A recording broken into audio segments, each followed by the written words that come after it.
नमस्कार।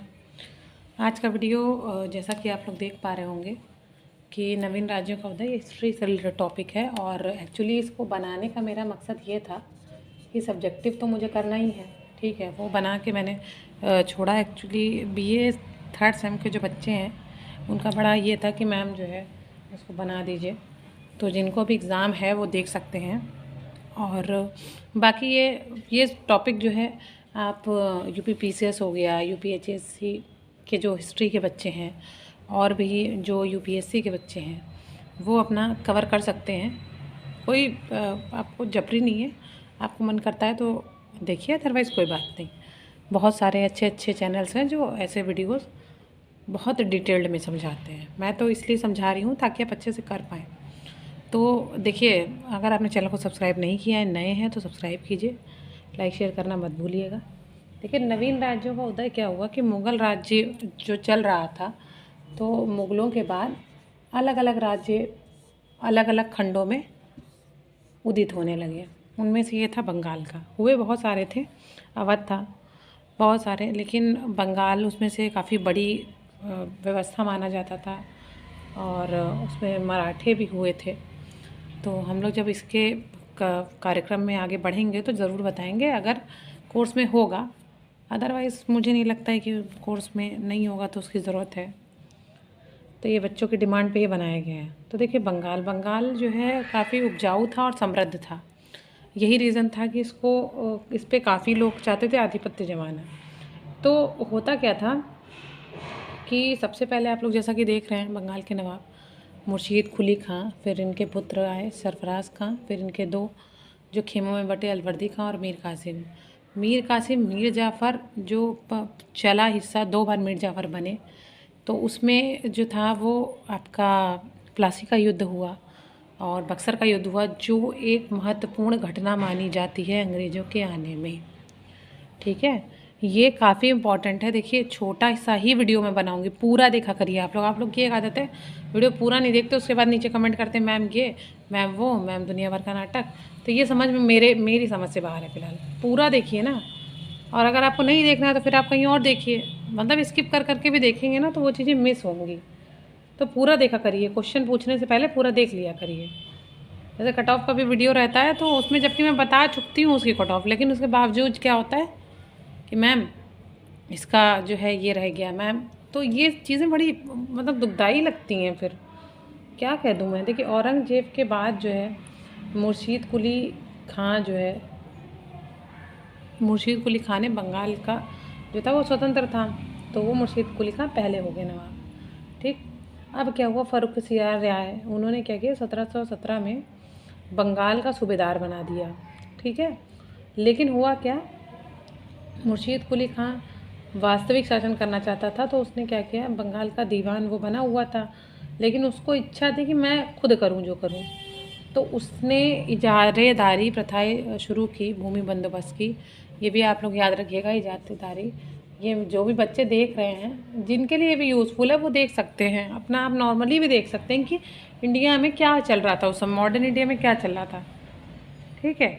और फिर उसके बाद आता है आपका, मैंने जैसे ब्लैक होल की घटना लिखी, ये कहा जाता है ब्लैक होल की घटना उस इतिहास में अंग्रेज़ों के लिए बड़ी ख़राब थी।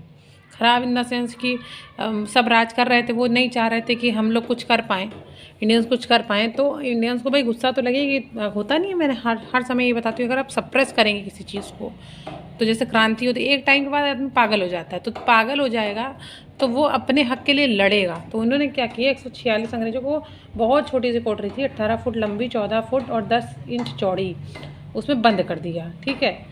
ये हालवेल के टाइम की थी घटना। हालवेल एक्चुअली कौन था, गवर्नर जनरल उस टाइम के हुआ करते थे। जैसा कि आप लोगों ने गवर्नर जनरल कहेंगे तो मैं उसका भी वीडियो बना दूंगी। फ़िलहाल मैंने शॉर्ट में सोचा था उसको बनाने के लिए, लेकिन ठीक है। देखिए, तो उनको बंद कर दिया। अब क्या हुआ, 23 ही व्यक्ति जिंदा बचे थे। आप सोचिए, एक के ऊपर एक के ऊपर एक के ऊपर एक अगर हो जाएंगे तो कभी ना जिंदा बचेंगे। तो ये चीज़ें होती हैं। तो देखिए, हम लोग कर क्या रहे हैं, वहाँ तक पहुँचे हुए थे, ठीक है। अब हम लोग आगे चलते हैं। तो मैं बता रही थी कि ब्लैक होल की घटना कैसे हुई वहाँ पर। तो ठीक ही हुआ उस समय। अब तो उस समय अंदाज़ा लगाया जा सकता है क्या है क्या नहीं है। अब हम लोग देखिए बात करते हैं आगे। मुर्शीद कुली खां की बात हो गई। अब शुजाउद्दीन की बात करते हैं। शुजाउद्दीन मुर्शीद कुली खां का दामाद था, जैसा कि आप लोग देख रहे हैं ये दामाद थे, तो मैं लिख दे रही हूँ ये दामाद थे। तो दामाद को अपने, वही दामाद तो लोग पैर छूते हैं, बड़ी इज्जत करते हैं। भारतीय समाज मतलब वहीं से सोच लीजिए चला आ रहा है, दामाद को बना दिया। फिर अब उसके बाद क्या हुआ कि शुजाउद्दीन का जो पुत्र था वो सरफराज खां अब इसमें इस पिक्चर में आ चुका है। अब अलवर्दी खां और मीर कासिम जो इनके दामाद थे, अब इन्हीं के भी दामाद आ गए। मतलब दामाद गिरी कहाँ तक चले गए, मुझे तो, मेरी तो समझ से बिल्कुल बाहर हो जाती है चीज़ें। तो दामाद आ गए, फिर उसके बाद उनकी पुत्री आ गई, फिर सिराजुद्दौला आ गए, मीर जाफ़र आ गए। मेन खेल यहाँ पे मीर कासिम और मीर जाफ़र का चलेगा। वो उनको बताएंगे, वो उनके साथ कहानी करेंगे, प्लासी का युद्ध होगा, उनको धोखा देंगे। तो मैं ज़्यादा 3-5 नहीं करते हुए मेन आती हूँ। अलीनगर की संधि पे सिराजुद्दौला और क्लाइव के बीच हुई थी, ये याद रखिएगा आप लोग, जो कि इम्पॉर्टेंट चीज़ है। सिराजुद्दौला और क्लाइव के बीच हुई थी, किसकी संधि? अलीनगर की, क्लाइव के बीच अलीनगर की संधि हुई थी, ठीक है। तो ये हुआ। फिर नेक्स्ट वन आता है आपका प्लासी का युद्ध। प्लासी का युद्ध काफ़ी मतलब मोड़ प्रदान करने में अंग्रेज़ों ने जो आधिपत्य किया इंडिया पे, बहुत ज़्यादा रोल अदा करता है, बहुत ज़्यादा उसका मेन कह सकते हैं रोल था इसमें। तो प्लासी के युद्ध में मीर मदान मारा गया था, ठीक है। हुआ क्या था कि मीर जाफ़र ने धोखा दे दिया था। किसको धोखा दे दिया था? मीर कासिम। अब वो क्या रहा था देखिए, यहाँ पे प्लासी के युद्ध नदिया के किनारे, गंगा नदी के तट, नदिया जगह है, नदिया नदी नहीं है, ये बात याद रखिएगा। और आप लोग खैर टैलेंटेड हैं ही। बंगाल सेना के 500 सैनिक मारे गए, इतने में वो जख्मी हो गए थे, ठीक है। अंग्रेजी सेना के 23 सैनिक मारे, तो सोचिए 23 सैनिक अंग्रेजी के और बंगाल के मैंने बताया आपको 500। अब सोचिए कितना ज़्यादा डिफरेंस था वो लोग जान माल के को लेकर के। तो आप देखिए जो कर्नल क्लाइव का, इनको क्या बोला जाता है? गधा, ठीक है। किसको? मीर कासिम को। अब देखिए हो क्या रहा था इनको, और ऊपर से इनको गीदड़ का, गीदड़ और तेंदुए का आजकल तो खौफ चला हुआ है ना। लेकिन उस समय गीदड़, क्या बोले, गीदड़ भपकियाँ, नहीं आपने सुना हो, गीदड़ भपकियाँ देते हैं। तो ये चीज़ हो गई। फिर मीर जाफ़र हुए, तो मीर जाफ़र को बंगाल का नवाब बना दिया गया था। उसने क्या किया? बांटो और राज्य करो की नीति अपनाई।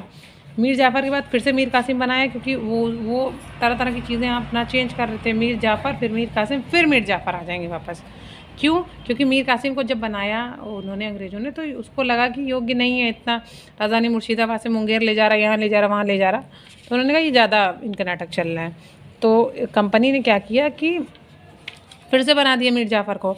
अब लेकिन क्या हुआ, इसको मीर जाफ़र को समझ में आ नहीं रहा था कुछ। फिर बक्सर का युद्ध हुआ। जो बक्सर का युद्ध हुआ तो ये हेक्टर मुनरो के नेतृत्व में लड़ा गया और ये अंग्रेज़ों ने जीता और यहाँ से ब्रिटिश प्रभुसत्ता कायम हो गई थी। ये बात बिल्कुल याद रखिएगा।